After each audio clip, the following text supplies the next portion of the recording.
Brum brum brum! Nandito na naman si Machong Brum Brum! Hoy mama! Mga kabrum brum, may nakita na naman tayong natutulog sa tabi ng kalsada mga kabrum brum! Bigyan na naman natin ito ng pagkain, let's go! Punta tayo sa Jollibee mga kabrum brum para bumili ng pagkain para ibigay doon sa natutulog sa tabi ng kalsada. Tulong na naman tayo ngayong gabi mga kabrum brum doon sa natutulog sa tabi ng kalsada.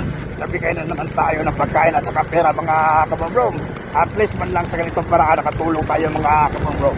Let's go mga kabrum-brum, pipili na tayo pagkain, let's go!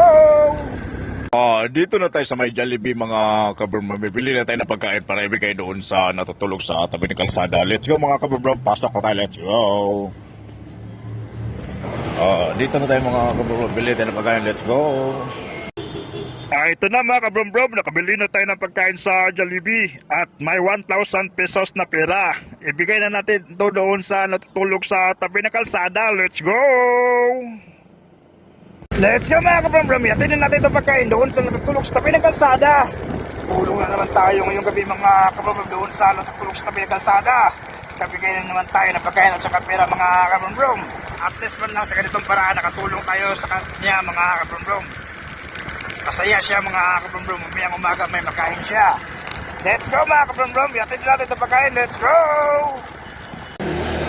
Dandan si kuya mga kabrum. Lapitan natin para ibigay itong pagkain at saka 1,000 pesos na pera. Let's go, lapitan natin para ibigay itong pagkain. Dito siya mga kabrum.